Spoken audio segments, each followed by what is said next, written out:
ঈমান ধরে রাখা এত সহজ নয়, কালিমার উপরে অটল থাকা এত সহজ নয়। আল্লাহ তাআলা বলে, গোলাম এ কালিমা, যদি কালিমার উপরে অটল থাকতে পারো, এ কালিমার উপরে অটল থাকতে গেলে তোমার জেল হবে, জরিমানা হবে, তোমার উপরে জুলুম হবে, তোমার উপরে নির্যাতন হবে, তোমার পায়ে বেড়ি লাগবে, তোমার কোমরে দড়ি লাগবে, ফাঁসির কাস্টে ঝুলতে হবে। যদি কালিমার উপরে অটল থাকতে পারো, তোমার জন্য জান্নাত নির্ধারিত, আল্লাহু আকবার। আর তোমার জন্য জাহান্নাম হারাম হয়ে যাবে। এক নম্বরে কালিমার উপরে অটল থাকা লাগবে। কথা বলেন ঠিক কিনা? কালিমার পথ এত সহজ নয়। আপনি প্রকৃতপক্ষে যদি কালিমার উপরে অটল থাকতে চান, আপনার উপরে বড় বাধা বিপত্তি কত কিছু আসবে, এরপরেও কালিমার উপরে অটল থাকতে হবে। কথা বলেন ঠিক কিনা? যেহেতু আল্লাহ তাআলা আমাদেরকে যাচাই করে বাছাই করে মুসলমান পরিবারে পাঠিয়েছে, এটা কি আল্লাহর রহমত নয়? আশেপাশে তাকায়া দেখেন কত বিধর্মী লোক আছে। আল্লাহ তাআলা বড় দয়া করে মায়া করে আপনাকে আমাকে মুসলমান পরিবারে পাঠাইছে। আল্লাহ তাআলা বলে, বান্দা আমি তোমার কল্যাণ চাই, আমি তোমার ভালো চাই, আমি আল্লাহ তোমাকে জান্নাত দিতে চাই, আমি আল্লাহ তোমাকে হাসরের ময়দানে আরশের নিচে ছায়া দিতে চাই, আমি আল্লাহ চাই জান্নাতের নিয়ামত তুমি ভোগ করো। আর যদি জান্নাতের নিয়ামত ভোগ করতে চান, যদি জাহান্নামকে হারাম বানাইতে চান, তাহলে এই গুণগুলা থাকা লাগবে কি লাগবে না? এক নম্বরে কি? কালিমার উপরে অটল থাকতে হবে। কালিমার উপরে অটল থাকতে গেলে কত নির্যাতন হবে। কালিমা যদি সঠিকভাবে আপনি এটার উপরে আমল করতে পারেন, তাহলে আপনার জন্য জাহান্নাম যিনি হারাম বানায়া দিবেন তিনি কে? তিনি কে? এক নম্বরে কালিমার উপরে অটল থাকা। দুই নম্বরে চোখ দিয়ে আল্লাহর ভয়ে কান্না করা। দুনিয়ার মধ্যে কত পানি আছে, ওই পানির কোনো দাম নাই, কিন্তু এর চেয়ে বেশি দাম চোখের পানি। কথা বলেন ঠিক কিনা? হাসরের ময়দানে যখন জাহান্নাম সামনে চলে আসবে, জাহান্নাম গড়গড় করবে। জাহান্নাম যখন সামনে চলে আসবে, জাহান্নাম ডাক দিয়া বলবে, আল্লাহ আজকে আমি বড় ক্ষুধার্ত, আমার পেটের ভিতরে মানুষগুলাকে ঢুকায়া দাও, ওই জাহান্নামীদেরকে ঢুকায়া দাও। তখন আল্লাহ তাআলা কিছু পানি ছিটায়া দিবে, জাহান্নাম দূরে চলে যাবে। ফেরেশতারা ডাক দিয়ে বলবে, আল্লাহ এটা কি আবে হায়াতের পানি? এটা কি রহমতের পানি? এটা কি জমজমের পানি? আল্লাহ তাআলা বলবে, ও ফেরেশতারা শুন, এই পানি আবে হায়াতের পানিও না, এটা জমজমের পানিও না, এটা কোনো রহমতের পানিও না, এটা হচ্ছে আমি আল্লাহর ভয়ে ওই হালগায়ের মানুষেরা গভীর রজনীতে উঠে দুইটা চোখের পানি ফালাইয়া আমি আল্লাহর কাছে ক্ষমা চেয়েছিল। আল্লাহ আমার মতো গুনাহগার হালগাঁও কেউ নাই, আমার মতো পাপী হালগাঁও কেউ নাই, আমার মতো পাপিষ্ঠ আকাশের নিচে জমিনের উপরে কেউ নাই। এই কথা বলে বলে যারা চোখের পানি ফালাইয়া দিছি, এই চোখের পানি জাহান্নামের আগুনের মধ্যে ফালানোর সাথে সাথে জাহান্নাম দূরে চলে যাবে। সুবহানাল্লাহ। ভাইরা আমার, বন্ধুরা আমার, আল্লাহ পাক রব্বুল আলামিন কোরআনে হাকিমের মধ্যে বলে, আল ইয়াউমা নাখতিমু আলা আফওয়াহিহিম ওয়া তুকাল্লিমুনা আইদিহিম ওয়া তাশহাদু আরজুলুহুম বিমা কানু ইয়াকসিবুন। কে বলেছেন? রব্বুল আলামিন বলেন, হাসরের ময়দানে আমি আল্লাহ তাআলার সামনে যখন দাঁড়িয়ে যাবা, আল্লাহ তাআলা সবার হিসাব দিবে। যখন আমাদের জবানটাকে বন্ধ করে দেওয়া হবে, হাত পা গুলা সাক্ষী দিতে থাকবে। এই হাত দিয়ে যদি কোনো খারাপ কাজ করে থাকেন, এই হাত আপনার বিরুদ্ধে সাক্ষী হয়ে দাঁড়াবে। আপনি পা দ্বারা যদি কোনো খারাপ কাজ করে থাকেন, আপনার শরীরের অঙ্গভঙ্গি দ্বারা যদি কোনো খারাপ কাজ করে থাকেন, হাসরের ময়দানে রব্বুল আলামিনের সামনে দাঁড়িয়ে এই হাত পা গুলো আপনার শরীরের অঙ্গগুলো সাক্ষী দিতে থাকবে। ওই দিন কিন্তু আপনি আমি আর ছাড় পাবো না, ঠিক কিনা? রব্বুল আলামিন যদি দয়া করে মায়া করে আপনাকে আমাকে হাসরের ময়দানে নাজাত না দেয়, আমাদের কিছু করার থাকবে না। আর যদি রব্বুল আলামিন বলে গোলাম আমি তোমার উপরে খুশি হয়ে গেলাম, দুনিয়ার মধ্যে আপনার বাড়ি গাড়ি আছে, এটার নাম সফলতা নয়। দুনিয়ার মধ্যে আপনি কোটি টাকার মালিক, এটার নাম সফলতা নয়। কেউ যদি হাসরের ময়দানে জাহান্নামের আগুন থেকে বেঁচে বেঁচে জান্নাতি হতে পারে, সেটার নাম সফলতা, ঠিক কিনা? ফামান যুহজিহা আনিন নারি ওয়া উদখিলাল জান্নাতা ফাকাদ ফাজ।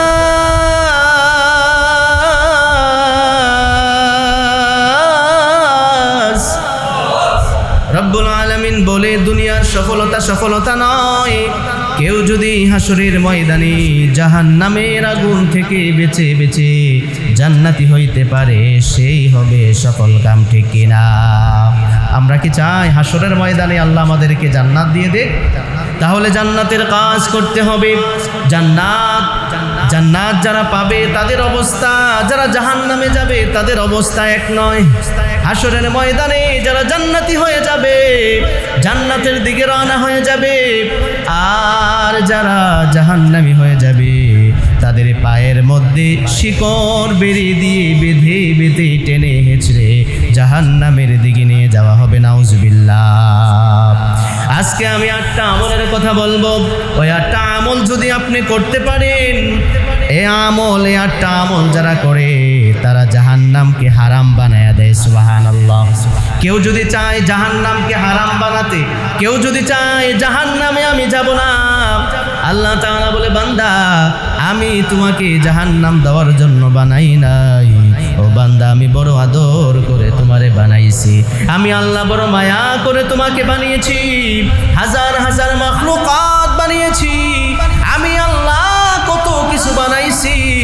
আমি আল্লাহ চাইলে তোমাকেও কোনো প্রাণী বানাইতে পারতাম, তোমাকে মানুষ না বানাইয়া আমি আল্লাহ চাইলে কোনো শিয়াল কুকুর এটা সেটা বানাইতে পারতাম।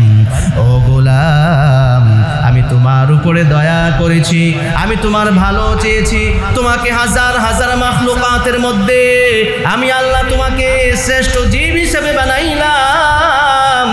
ও বান্দা এত নেয়ামত পাওয়ার পরেও যদি তুমি শুকরিয়া আদায় না করো, তোমাকে সৃষ্টির সেরা জীব হিসেবে বানাইলাম, আমি আল্লাহ তোমাকে জাহান্নাম দেওয়ার জন্য বানাই নাই। আল্লাহু আকবার। আল্লাহ বলে আমি তোমাকে জাহান্নাম দেওয়ার জন্য বানাই নাই। এই জন্য মায়ার নবীজি আমাদেরকে আমল শিখিয়ে গিয়েছেন, আমল যারা করে তারা জাহান্নামকে হারাম বানায়া দেয়। এই আমলগুলো যদি করতে পারেন জাহান্নাম হারাম করে দিবেন যিনি, তিনি কে? তিনি কে? আল্লাহ। এই জন্য ভাইরা আমার, বন্ধুরা আমার, হাসরের ময়দানে আল্লাহ পাক রব্বুল আলামিন ডাক দিয়া বলবে গোলাম আমি আল্লাহ তোমার গুনাহগুলোকে দুনিয়ার মধ্যে গোপন রেখে এখন মাফ করে দিলাম। ও বান্দা আজকে আমি তোমাকে জান্নাতি বানায়া দিলাম। সুবহানাল্লাহ। দুনিয়ার মধ্যে জান্নাতের পথ, সোজা পথ, ইহদিনাস সিরাতাল মুস্তাকিমের পথ এত সহজ নয়, কালিমার পথ এত সহজ নয়, সত্যের পথ, হকের পথ এত সহজ নয়। বাধা বিপত্তি আসবে, কষ্ট আসবে, কত কিছু আসবে। আপনি যদি দুনিয়ার বাধাগুলোকে অপেক্ষা করে যদি আপনি রাসূলের দেখানো পথে হাঁটতে পারেন, আপনাকে যিনি জান্নাতে দিবে তিনি কে? তিনি কে? এই জন্য ভাইয়েরা আমার, বন্ধুরা আমার, আল্লাহ তাআলা যখন জান্নাতীদেরকে জান্নাত দিয়ে দিবে, আল্লাহ তাআলা বলবে আল আনতুম রাদিন আন্নী। ও বান্দা তোমরা কি আজকে খুশি হয়েছো? সুবহানাল্লাহ। আমি আল্লাহ যে তোমাদেরকে জান্নাত দিলাম, আমি আল্লাহ যে তোমাদেরকে মাফ করে দিলাম, আমি আল্লাহ যে তোমাদেরকে কোটি কোটি মানুষদের থেকে বাছাই করে যাচাই করে আমি যে জান্নাত সাজাইলাম, ও বান্দা আমি যে তোমাদেরকে জান্নাতি বানায়া দিলাম, তোমরা খুশি কিনা? বলেন তো খুশি হব কিনা? খুশি হব। ওই বান্দারা ডাক দিয়া বলবে, আল্লাহ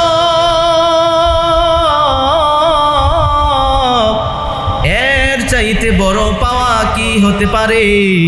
তুমি যদি আমাদেরকে জান্নাত দিয়ে দাও। আল্লাহ তাআলা বলবে, ও বান্দা তুমি আজকে আমার উপরে খুশি হয়েছো কিনা? তখন ওই বান্দা ডাক দিয়া বলবে, কদ গফারতানা যুনুমানা وسترت عيوبنا وأدخلتنا الجنة وأعتقتنا من النار الله أكبر। তখন ডাক দিয়া বলবে, আল্লাহ কেন খুশি হব না? আমাদেরকে আপনি গুনাহগুলো মাফ করে দিয়েছেন। দুনিয়ার মধ্যে কত পাপ করেছি, কত অন্যায় করেছি, ও দয়ার মালিক আপনি আমাদের উপরে কত বড় রহম করেছেন। আপনি দুনিয়ার গুনাহগুলোকে মাফ করেছেন, আপনি আমাদেরকে জান্নাত দিয়েছেন, আমরা আজকে কেন খুশি হব না? তারা ডাক দিয়ে বলবে, ওয়াকালুল হামদুলিল্লাহ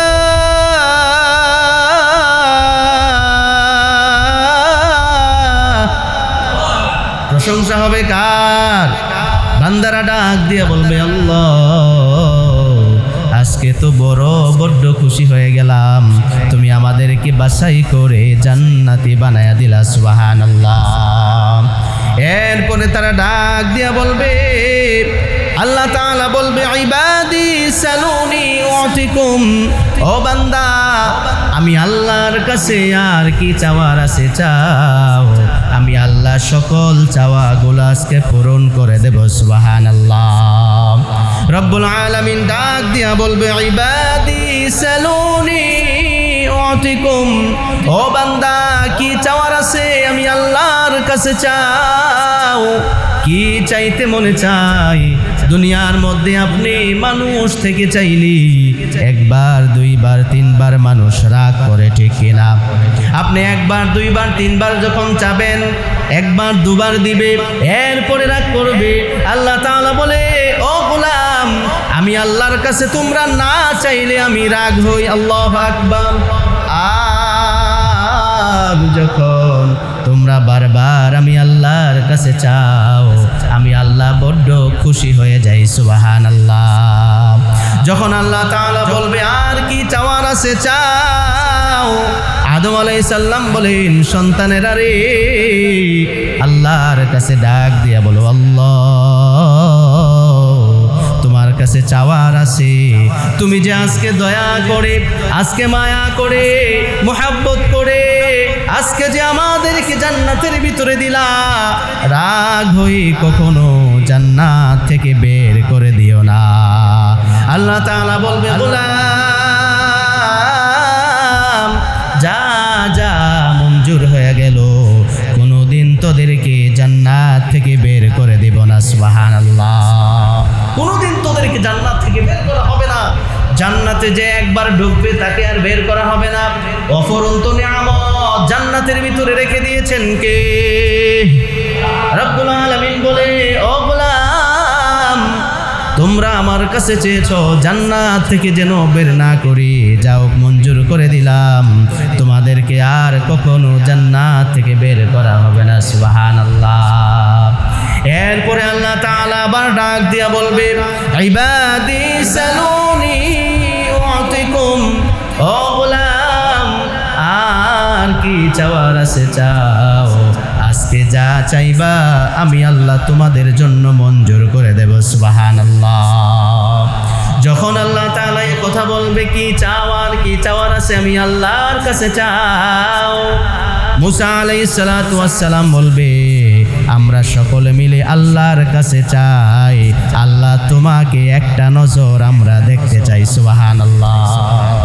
মুসা আলাইহিস সালাম আল্লাহকে দেখতে চেয়েছিল, দেখতে চাইও পারে নাই। এই জন্য মুসা বলবে, আসো আমরা সকলে মিলে আল্লাহর দরবারে ফরিয়াদ করি, আল্লাহ একটা বার যদি তুমি আমাদেরকে নজর দাও, একটা বার যদি আমাদেরকে দেখা দাও, এর চেয়ে বড় পাওয়া পারে। সুবহানাল্লাহ। এরপরে আল্লাহ তাআলা পর্দাগুলোকে সরিয়ে দিবেন। পর্দাগুলোকে সরিয়ে আল্লাহ বান্দার দিকে তাকিয়ে থাকবে, বান্দা রবের দিকে তাকায়া থাকবে। হাজার হাজার বছর চলে যাবে, এমন মায়ার নজর দিয়া তাকায়া থাকবে, এই দেখাতে যুগ যুগ পার হয়ে যাবে। সুবহানাল্লাহ। রব্বুল আলামিন এমন ভাবে তাকাবে। আল্লাহ তো এখন আমাদেরকে দেখতেছে নাকি? এখন আল্লাহ আমাদেরকে দেখতেছে, আমরা দেখি না। যখন দুইজনকে দেখবে, মায়াটা কম লাগবে না বেশি লাগবে? রব্বুল আলামিন এমন ভাবে বান্দার দিকে তাকাবে, বান্দারাও আল্লাহর দিকে তাকাবে। ফায়ানজুরুনা ইলা ওয়াজহিহি ওয়া ইয়ানজুরু ইলা ওয়াজহিহি। বান্দা রবের দিকে তাকায়া থাকবি, রব বান্দাদের দিকে তাকায়া থাকবে। কি সৌভাগ্য হবে, কথা বলেন ঠিক কিনা? এমন একটা অবস্থা যদি তৈরি হয়, ভালো হবে না খারাপ হবে? যদি ভালো হয় তাহলে আজকে যে 8টা আমলের কথা বলবো সেগুলো করার দরকার আছে না নাই? ভাইরা আমার, বন্ধুরা আমার, আল্লাহ পাক রব্বুল আলামিন বলে, ও বান্দা, আমি আল্লাহ দয়া করে মায়া করে তোমাদেরকে জান্নাত দেব।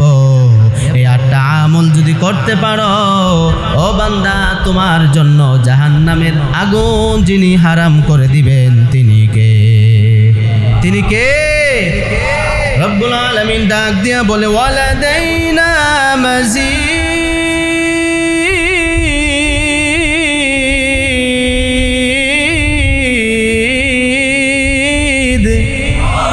রব্বুল আলামিন ডাক দিয়া বলবে, এখানেই শেষ নয়, এখানেই শেষ নয়, তোমাদের জন্য আরো অফুরন্ত নিয়ামত আমি আল্লাহ রেখে দিয়েছি। ও বান্দা, সামনের দিকে যাও আর জান্নাতের ভিতরে নিয়ামতগুলো উপভোগ করো। এত সুন্দর নিয়ামত যিনি দিবেন তিনি কে? কারা পাবে? যাদের ভিতরে আল্লাহর সামনে দাঁড়ানোর ভয় থাকবে। কথা বলেন ঠিক কিনা? রব্বুল আলামিন বলেন, ওয়া আম্মা মান খাফা মাকামা রাব্বিহি ওয়া নাহান নাফসা আনিল হাওয়া। জান্নাত পাবে তারা যাদের ভিতরে আমি আল্লাহর সামনে দাঁড়ানোর ভয় থাকবে। আমি আল্লাহর সামনে দাঁড়ানোর ভয় থাকলে ওই মানুষটা কোনো খারাপ কাজ করতে পারে না, ঠিক কিনা? আপনার অন্তরের ভিতরে যদি আল্লাহর ভয় থাকে, আল্লাহর মুহাব্বত থাকে, আমাকে আল্লাহর সামনে দাঁড়ায়া জবাব দিতে হবে। আলা কুল্লুকুম রাইন ওয়া কুল্লুকুম মাসউলুন আন রাইয়াতিহি। প্রত্যেকটা ব্যক্তি তার দায়িত্বশীলতার কাঠ গড়ায় দাঁড়ায় আল্লাহর দরবারে হিসাব দেওয়া লাগবে কিনা? লাগবে। প্রত্যেকটা ব্যক্তি আল্লাহর দরবারে দাঁড়াতে হবে, আল্লাহর সামনে দাঁড়ায় হিসাব দিতে হবে। এই ভয় যাদের অন্তরে থাকবে, ওই মানুষটা কোনোদিন কোনো খারাপ কাজ করতে পারে না, ঠিক কিনা? রব্বুল আলামিন বলেন, আমি আল্লাহ যে এত কিছু সাজাইলাম, এত সুন্দর করে সাজাইলাম, দুনিয়ার মধ্যে তোমাদেরকে পাঠালাম। ও বান্দা, দেখো আকাশের দিকে তাকায়া দেখো, এক আকাশ থেকে আরেক আকাশ কত দূরত্ব। কথা বলেন ঠিক কিনা? বিজ্ঞানীরা বলে এক আকাশ থেকে আরেক আকাশ কত দূরত্ব। আমি আল্লাহ তাআলা স্তরে স্তরে আকাশগুলা সাজাইলাম। ও বান্দা, যদি এক আকাশ থেকে আরেক আকাশে যাও, ওখান থেকে আরেক আকাশে যাও, প্রথম, দ্বিতীয়, তৃতীয়, চতুর্থ, পঞ্চম, ষষ্ঠ, সপ্তম পর্যন্ত ওই ষষ্ঠ আকাশে আল্লাহ তাআলা একটা গাছ রেখে দিয়েছেন। ওই গাছটার নাম হচ্ছে সিদরাতুল মুনতাহা। আল্লাহু আকবার। সিদরাতুল মুনতাহা যেই গাছটা, ওই গাছটার পাশেই আল্লাহ তাআলা রেখে দিয়েছেন জান্নাতুল মাওয়া। আর এর উপরে আল্লাহ তাআলা জান্নাতুল ফেরদাউসকে সাজিয়ে রেখেছে। সুবহানাল্লাহ। জান্নাতুল ফেরদাউসে যাইতে চাই? মায়ার নবীজি বলে, ইদা সাআলতা ফাসআলিল জান্নাতুল ফিরদাউস। ও আমার উম্মতেরা, তোমরা যখন আল্লাহর কাছে জান্নাত ফরিয়াদ করবা, তোমরা আল্লাহর কাছে জান্নাতুল ফেরদাউস চাও। সুবহানাল্লাহ। আল্লাহ তাআলা বলে, আমি জান্নাতুল ফেরদাউসকে এত সুন্দর করে সাজিয়ে রাখলাম, আমি জান্নাতুল মাওয়াকে সাজিয়ে রাখলাম। দুনিয়ার মধ্যে যা বানাইছি এটা কেমন সুন্দর, তার চেয়েও হাজার হাজার গুণ সুন্দর আল্লাহ তাআলা জান্নাতকে সাজায় রাখছে, ঠিক কিনা? পৃথিবীটা সুন্দর না? কথা কয় না। পৃথিবীটা দেখতে সুন্দর লাগে না? যারা দেখতে পায় সুন্দর না? কিন্তু এর চাইতো জান্নাত আরো বেশি সুন্দর। সুবহানাল্লাহ পড়বেন না? ওই জান্নাত কি আমরা চাই? আজ কেন পৃথিবীটা লাগে এত সুন্দর, সে কোন রূপকারী সাজালো এ চরাচর, সে কোন রূপকারী সাজালো এ চরাচর। আজ কেন পৃথিবীটা লাগে এত সুন্দর, সে কোন রূপকারী সাজালো এ চরাচর, সে কোন রূপকারী সাজালো এ চরাচর। কে সাজাইছে এই দুনিয়াটা? কে সাজাইছে?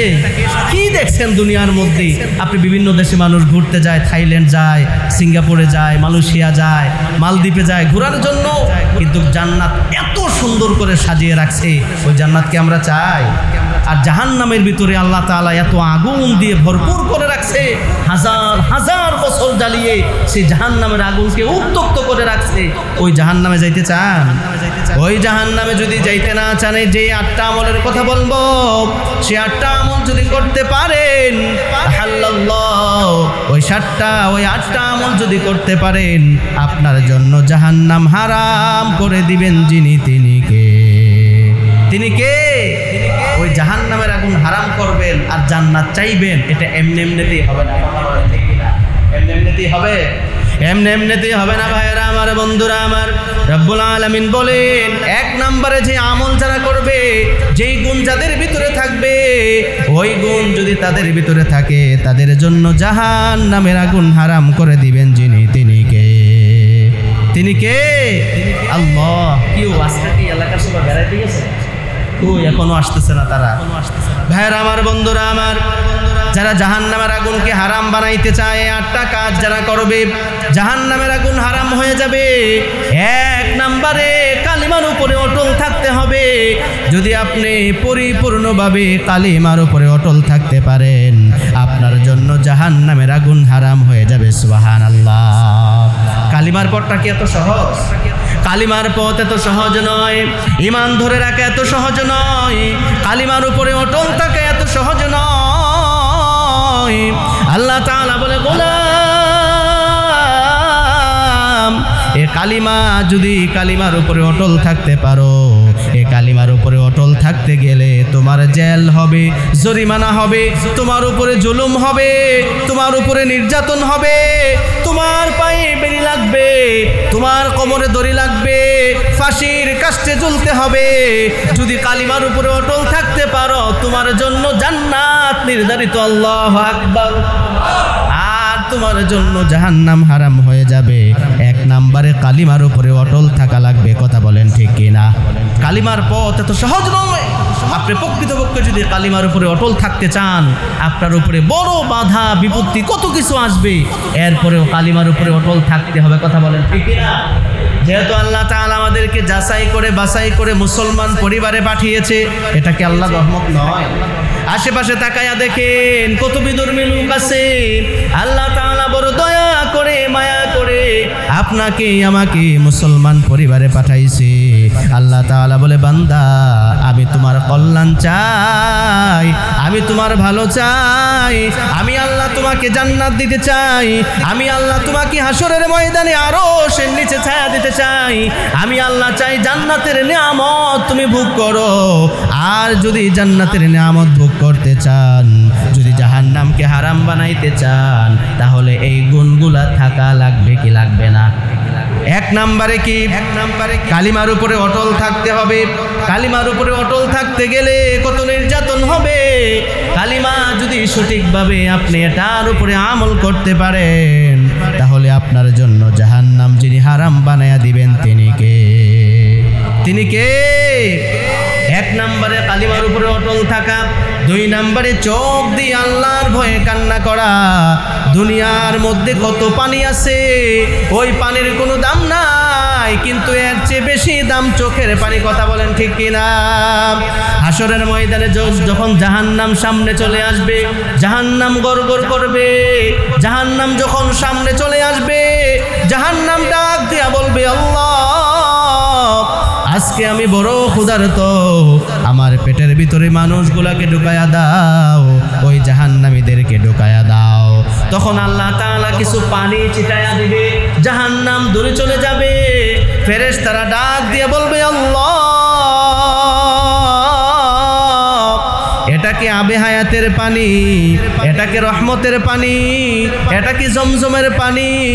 আল্লাহ তাআলা বলবে, ও ফেরেশতারা শুন, এই পানি আবে হায়াতের পানিও না, এটা জমজমের পানিও না, এটা কোনো রহমতের পানিও না, এটা হচ্ছে আমি আল্লাহর ভয়ে ওই হালগায়ের মানুষেরা গভীর রজনীতে উঠে দুইটা চোখের পানি ফালাইয়া আমি আল্লাহর কাছে ক্ষমা চেয়েছিল। আল্লাহ, আমার মতো গুনাহগার হালগাও কেউ নাই, আমার মতো পাপী হালগাও কেউ নাই, আমার মতো পাপিষ্ট আকাশের নিচে জমিনের উপরে কেউ নাই। এই কথা বলে বলে যারা চোখের পানি ফালাইয়া দিছি, এই চোখের পানি জাহান্নামের আগুনের মধ্যে ফালানোর সাথে সাথে জাহান্নাম দূরে চলে যাবে। সুবহানাল্লাহ। এই জন্য গোপনে একটু নিবৃতে আল্লাহর কাছে দোয়া কর, আল্লাহ, আমি তো অন্যায় করে ফেলেছি, আমার গুনার খবর কেউ জানে না, আমার মা জানে না, বাবা জানে না, আত্মীয় স্বজন কেউ জানে না। যদি গুনার খবর স্ত্রী জানতো তাহলে স্বামী বলে স্বীকার করতো না, যদি সন্তানেরা গুনার খবর জানতো বাবা বলে স্বীকার করতো না। দুনিয়ার মধ্যে আল্লাহ তাআলা সাত্তারুল উয়ুব হিসেবে আপনার গুনাহগুলোকে গোপন রেখেছেন, কারো সামনে উন্মোচন করেন নাই, কারো সামনে প্রকাশ করেন নাই, কারো সামনে বলে দেয় নাই। আপনার কপালে যদি লেখা থাকতো রাতের বেলায় কি গুনাহ করেছেন, এটা যদি কপালে লেখা থাকতো কেমন হতো? যদি কপালে লেখা উঠতো রাতে এই গুনাহ করছেন, সকালবেলা কেউ কথা বলতো? কথা বলতো? যদি গুনার আলাদা আলাদা ঘ্রাণ থাকতো, যদি গুনাহগুলোর আলাদা আলাদা গন্ধ থাকতো, যে এই গুনাহ করলে শরীর থেকে এই গন্ধ আসে, আপনার পাশে কেউ বসতে পারতো না, ঠিক কিনা? এই জন্য আল্লাহ তাআলার কাছে গোপনে নিবৃতে দুইটা চোখের পানি ফালাইয়া কানবেন, আল্লাহ, আমার মতো পাপিষ্ট এই জমিনে কেউ নাই, আমার মতো পাপী এই দুনিয়ায় কেউ নাই। যদি এভাবে আল্লাহর কাছে কান্না করতে পারেন, আল্লাহর ভয়ে যদি চোখের পানি ফালাইতে পারেন, আপনার জন্য জাহান্নামের আগুন যিনি হারাম করে দিবেন তিনি কে? তিনি কে? হ্যাঁ আমার বন্ধুরা, আমার কয়টা গেল? কয়টা? এক নাম্বার কালিমা মনে থাকবে তো ইনশাআল্লাহ? শুধু কি শুনলেই হবে না, এটার উপরে আমল করতে হবে, এই গুণগুলো ভিতরে থাকা লাগবে। এরপরে না আপনার জান্নাতি মানুষ, এরপরে না জাহান্নাম আপনার জন্য হারাম হইল। ভাইরা আমার, বন্ধুরা আমার, 2 নাম্বার গেল। 3 নাম্বারে কেউ যদি সঠিকভাবে খুশুর সাথে দৈনিক 5 ওয়াক্ত নামাজ আদায় করতে পারে, আল্লাহ তাআলা বলে তার জন্য জাহান্নাম হারাম হয়ে যাবে। সুবহানাল্লাহ। কেউ যদি জাহান্নামের আগুনকে হারাম বানাইতে চায়, সে যেন দৈনন্দিন 5 ওয়াক্ত নামাজ, কারো নামাজ পড়াটা কারো জন্য অনেক বেশি কঠিন হয়ে যায়, আবার কারো জন্য সহজ হয়ে যায়, তার মনের ব্যাপার। কেউ যদি চিন্তা করে দুনিয়া আগে নামাজ পড়ে, তার জন্য নামাজ পড়া কঠিন, ঠিক কিনা? আর কেউ যদি চিন্তা করে নামাজ আগে দুনিয়া পড়ে, তার জন্য সহজ। কথা কয় না? আপনারা দেখেন, আপনাদের যারা 5 ওয়াক্ত নামাজ পড়েন তাদেরও কাজকর্ম আছে, ধর্মকর্ম আছে, কিন্তু আল্লাহর ভয়ে মুমিন কখনো আজান হওয়ার পরে বাড়িতে থাকতে পারে না, ঠিক কিনা? ভাইরা আমার, বন্ধুরা আমার, এই জন্য সুন্দর করে ওযু বানাইয়া আপনি যদি 5 ওয়াক্ত নামাজ সঠিকভাবে আদায় করতে পারেন, আপনার জন্য জাহান্নামকে হারাম বানায়া দিবেন যিনি, তিনি কে? তিনি কে? কত সৌভাগ্য না, কত ভালো না? জাহান্নামের আগুন হারাম হইলে তো কথা কয় না। ভাইরা আমার, বন্ধুরা আমার, 4 নাম্বারে আল্লাহর জমিনে, আল্লাহর জমিনে আল্লাহর দ্বীন কায়েম যারা করতে চায়, আল্লাহর জমিনে দ্বীন কায়েম করতে গিয়া যারা পায়ের মধ্যে ধুলা লাগায়, তাদের জন্য জাহান্নামের আগুন হারাম হয়ে যায়। সুবহানাল্লাহ। যারা দিন প্রতিষ্ঠা করতে চায়, এই জমিন যার আইনে চলবে, যার কথা বলে ঠিক কি? জমিন যার আইনে চলবে তার। আমরা কার? জমিন কার? আকাশ আকাশ বাতাস জান্নাত জাহান্নামের মালিক কে? আল্লাহ। তাহলে জমিন তার। আল্লাহ তাআলা বলে কেউ যদি এই জমিনে দিনকে টিকাইতে গিয়া, দিনকে প্রতিষ্ঠা করতে গিয়া তার পায়ের মধ্যে ধুলো লাগায়, সে শরীর থেকে ঘাম ঝরায়, বিভিন্ন জায়গায় যায় এবং এই জমিনের মধ্যে দিনকে টিকাইতে গিয়া তার শরীরে রক্ত পর্যন্ত দিয়ে দেয়, আল্লাহ তাআলা বলে তার জন্য জাহান্নামের আগুন হারাম হয়ে যায়। সুবহানাল্লাহ পড়বেন না?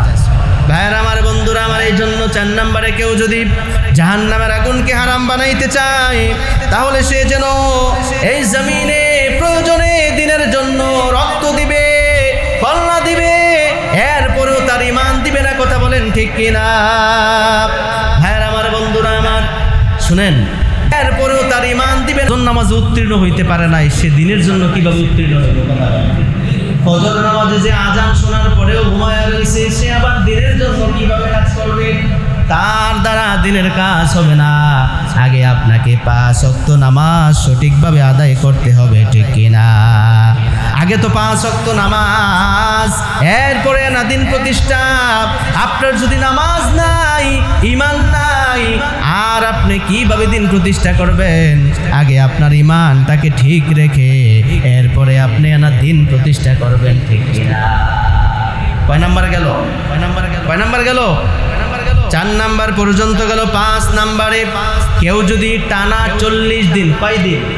কেউ যদি টানা 40 দিন ইমাম সাহেব যখন আল্লাহু আকবার বলে নামাজের মধ্যে দাঁড়ায়, কেউ যদি তাকবীরে উলা, যেটাকে বলে তাকবীরে উলা হচ্ছে ইমাম সাহেব যখন মুয়াজ্জিন ইকামতের পরে যখন আল্লাহু আকবার বলে নামাজে দাঁড়ায়, সেটাকে বলা হয় তাকবীরে উলা। আর ওই তাকবীরে উলা যারা পাবে, 40 দিন টানা কেউ যদি তাকবীরে উলার সহিত নামাজ আদায় করতে পারে, তার জন্য জাহান্নামের আগুন হারাম হয়ে যাবে। আল্লাহু আকবার। ভাইয়েরা আমার, বন্ধুরা আমার, কেউ যদি জাহান্নামের আগুনকে হারাম বানাইতে চায়, 40 দিন টানা কেউ যদি তাকবীরে উলার সহিত নামাজ আদায় করে, আল্লাহ তাআলা বলে সে যেন জাহান্নামের আগুনকে হারাম বানায় নিল। সুবহানাল্লাহ। সে যেন জাহান্নামের আগুনকে হারাম বানায় নিল। এখন জাহান্নামের আগুন যদি হারাম হয়ে যায়, আপনার জন্য আমার জন্য জান্নাত অবধারিত হয়ে যাবে। সুবহানাল্লাহ বলবেন না? ভাইরা আমার, বন্ধুরা আমার, কয় নাম্বারে গেল?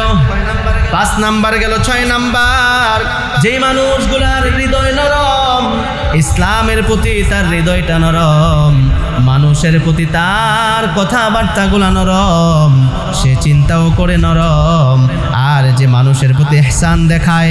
অনেকে আছে দেখবেন বলে আমি খুব শক্ত মানুষ, আমি সরাসরি মুখের উপরে বলে দেই, আমি কোনো কৃপণতা করি না, আমি বাপেরেও কথা কইতে ছাড়ি না। এমন লোক আছে, খুব শক্ত করে বলে, হ্যাঁ আমি খুব শক্ত মানুষ, আমি সরাসরি বলে দেই। এটা কোনো জান্নাতি মানুষের গুণ নয়, এটা কোনো মুমিনের গুণ নয়। মুমিন তো হবে সে যার হৃদয়টা হবে নরম, মানুষের প্রতি রহম থাকবে, ইসলামের প্রতি রহম থাকবে, ইসলামের প্রতি ইহসান থাকবে। আল্লাহ তাআলা বলে, কোনো মানুষ যদি কোনো মানুষের উপরে রহম না করে, আমি আল্লাহ তার প্রতি রহম করি না। আল্লাহ যদি আপনার উপরে রহম না করে, কিছু করার থাকবে? আপনারা কি আছে যদি আল্লাহ তাআলা আপনার উপরে রহম না করে? ভাইরা আমার, বন্ধুরা আমার, এই জন্য যে মানুষগুলোর হৃদয় নরম, যে মানুষগুলোর আচরণ সুন্দর, যে মানুষগুলোর ব্যবহার সুন্দর, যে মানুষগুলো অন্যের প্রতি রহম করে, যে মানুষগুলো ইসলামের প্রতি ইহসান করি, যে মানুষগুলা তার কথা, তার আচার আচরণ সুন্দর, তার জন্য জাহান্নামের আগুন হারাম হয়ে যাবে। সুবহানাল্লাহ। জাহান্নামের আগুন যদি হারাম হয়ে যায়, জান্নাত যদি অবধারিত হয়ে যায়, আর কি লাগবে? আর আমাদের কি লাগবে যদি জান্নাত নসিব হয়ে যায়? এই দুনিয়ার মধ্যে আমি যদি বলি কে কে জান্নাত চান, সবাই হাত উঠাবেন। কিন্তু যদি জিজ্ঞাসা করি আজকে ফজর নামাজ কয়জনে পড়ছেন, অনেকেই খুঁজে পাওয়া যাবে, অনেকেই পাওয়া যাবে ফজর নামাজ পড়ে নাই, সারা জীবন ভর ইসলামের জন্য কাজ করে নাই, আবার জান্নাত চায় আছে না নাই? আছে নেই লোক? এই জন্য ভাইয়ারা আমার, বন্ধুরা আমার, কয় নাম্বার চলতেছে? 6 নাম্বার। আমি আবার জিজ্ঞাসা করবো 8টার কথা, আবার জিজ্ঞাসা করব, কারণ শুধু শুনলেই হবে না, এখান থেকে শিখতে হবে। কথা বলেন ঠিক কিনা? ভাইয়ারা আমার, বন্ধুরা আমার, 6 নাম্বারে কি জানেন? 6 নাম্বারে মানুষের হৃদয় যার অন্তরগুলো নরম, কমল মানুষের প্রতি সদয় থাকি। অন্যায় করে ফেলছে, আপনি মাফ করে দিলেন। অন্যায় করে ফেলছে, ভুল করে ফেলছে, তার প্রতি সদয় হলেন। অন্যায় করছিস, ঠিক আছে, তোকে মাফ করে দিলাম। আপনার যতদিন পর্যন্ত মনের মধ্যে ব্যথা, দুঃখ এবং কারো কষ্ট নিয়ে ঘুরবেন, ততদিন আপনি নিজেও কষ্ট পাবেন। কথা বলেন ঠিক কিনা? কেউ আপনাকে কষ্ট দিছে, আপনাকে আঘাত করছে, আপনি সেটা নিয়ে ঘুরতেছেন, আপনি নিজেও কষ্ট পাবেন। আর যখন আপনি নিজে থেকে মাফ করে দিবেন, ওই ব্যথাটাকে ভিতর থেকে সরায় ফেলবেন, সরাইয়া দিবেন, তখনই দেখবেন যে আপনার ভিতরে একটা শান্তি অনুভব হচ্ছে। কথা বলেন ঠিক কিনা? এটা তো জান্নাতি মানুষের গুণ, যারা অন্যকে মাফ করে দিবে, নরম হবে, সদয় হবে, আচরণ সুন্দর হবে। কথা বলেন ঠিক কিনা? ভাইয়েরা আমার, বন্ধুরা আমার, 6 নম্বরে মানুষের হৃদয় নরম হলে আল্লাহ তাআলা তার জন্য জাহান্নামের আগুনকে হারাম করে দিবে। সুবহানাল্লাহ। 7 নম্বরে যার 3টা সন্তান ইন্তেকাল করেছে ছোট অবস্থায়, 1টা 2টা অথবা 3টা, একটাও যদি সন্তান ছোটবেলায় মারা যায়, অথবা কারো যদি 2টা সন্তান ছোট অবস্থায় মারা যায়, সে যদি আল্লাহর প্রতি সুখী থাকে, খুশি থাকে, সে যদি আল্লাহর প্রতি শুকরিয়া আদায় করে বলে, আল্লাহ তুমি দিয়েছিলা, তুমি আবার নিয়ে গিয়েছ। কেউ যদি আল্লাহর প্রতি সন্তুষ্ট থাকে, আল্লাহ তাআলা তার জন্য জাহান্নামের আগুনকে হারাম বানায় দিবে। সুবহানাল্লাহ। এটা কোনো নরম কথা, এটা কোনো স্বাভাবিক কথা নয়। অনেকের বাচ্চা ছোটবেলায় মারা যায় না, কথা কয় না। দেখবেন অনেকে বুক চাপড়ায়, গাল এরকম করে, গালের গোশত ছিঁড়ে ফেলে। এগুলো যদি কেউ না করে, যদি আল্লাহর প্রতি সন্তুষ্ট থাকে, আল্লাহ তুমি তো দিয়েছো, আবার তুমি নিয়ে গিয়েছো, আল্লাহ আমি তোমার প্রতি খুশি থাকলাম। এমনও তো হতে পারে যে সন্তানটা ছোট অবস্থায় মারা গেছে, সে বড় হয়ে আপনার জন্য জাহান্নামের কারণ হতে পারতো। কথা হয় না? সুসন্তান কুসন্তান আছে না? সুসন্তানও আছে, কুসন্তানও আছে। যদি কুসন্তান হয় তাহলে বাবা মায়ের জন্য দুঃখ, আর যদি সুসন্তান হয় তাহলে বাবা মায়ের জন্য আনন্দ। কথা বলেন ঠিক কিনা? এই জন্য 7 নম্বরে কারো যদি ছোট অবস্থায় সন্তান মারা যায়, সে যদি আল্লাহর প্রতি খুশি থাকে, আল্লাহ তাআলা তার জন্য জান্নাতকে অবতারিত করে দিবে, জাহান্নামের আগুনকে হারাম বানায় দিবে। সুবহানাল্লাহ। 8 নম্বরে কারো মৃত্যুর সময় যদি তার জবানে কালিমা নসিব হয়ে যায়, তাহলে তার জন্য জাহান্নামের আগুন হারাম হয়ে যাবে। সুবহানাল্লাহ। কারণ মৃত্যুর সময় কালিমা কি সবার নসিব হয়? কথা কয় না। আপনি জীবন ভর কালিমা শিখলেন, লা ইলাহা ইল্লাল্লাহ মুহাম্মাদুর রাসূলুল্লাহ, এটা পড়তেই পড়তে পড়তে পড়তে জীবন পার করে দিয়েছেন, কিন্তু এটার উপরে আমল করেন নাই। আপনার দ্বারা ইসলামের কোনো কাজ হয় নাই, নামাজ কায়েম হয় নাই, শুধু গুনাহ করে গেছেন। তাহলে কি আপনার জবানে কালিমা নসিব হবে? কথা বলে না হবে? যেই মানুষটা দুনিয়ার মধ্যে দিনের কাজ করেছে, 5 ওয়াক্ত নামাজ পড়েছে, যেই মানুষটা গুনাহ থেকে বেঁচে থেকেছে, তার জন্য মৃত্যুর সময় জবানে জারি হয়ে যাবে লা ইলাহা ইল্লাল্লাহু মুহাম্মাদুর রাসূলুল্লাহ সাল্লাল্লাহু। 8 নম্বরে কারো মৃত্যুর সময় যদি তার ভাগ্যে নসিব হয়ে যায় লা ইলাহা ইল্লাল্লাহ, মায়ার নবীজি বলে, মান ক্বালা লা ইলাহা ইল্লাল্লাহ দাখালাল জান্নাহ। আল্লাহু আকবার। মৃত্যুর সময় যদি কারো ভাগ্যে, কারো জবানে কালিমা নসিব হয়ে যায়, ওই মানুষটা জান্নাতি। সুবহানাল্লাহ। ওই মানুষটার কবরে আযাব হবে না। ওই মানুষটার কবরে যিনি জান্নাতি বিছানা বিছিয়ে দিবেন, তিনি কে?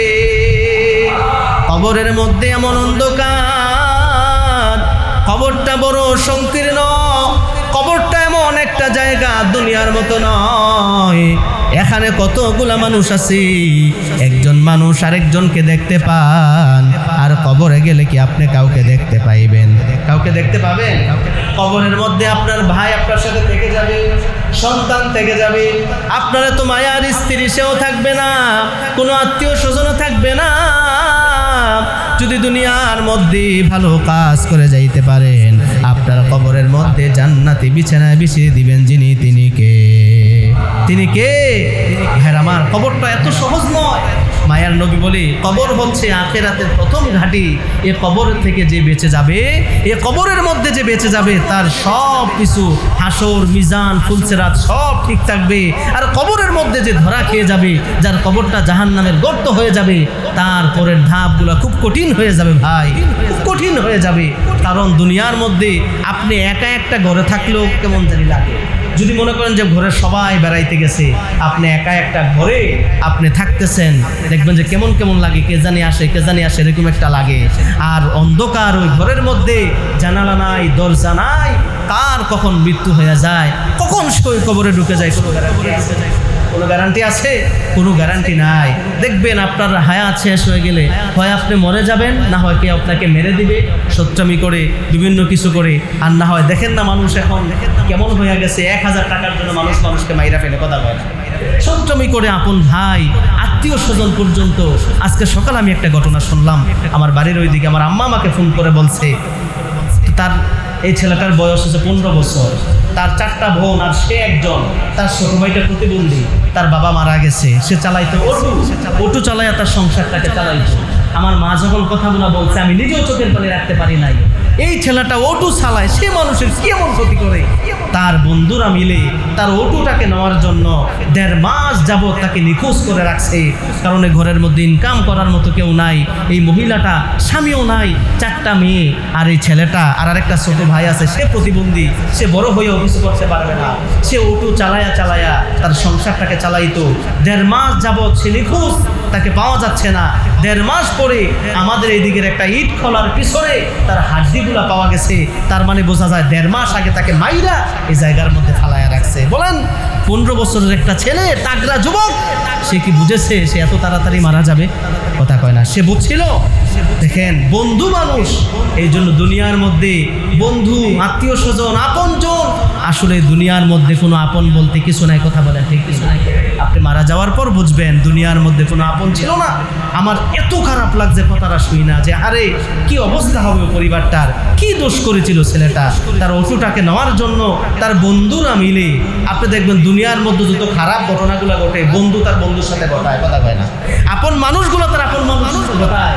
আপনাকে দুনিয়ার মধ্যে সবচেয়ে যদি বেশি ঠকায়, আপনার আপনজন আপনাকে ঠকাইছে, কথা কয় না।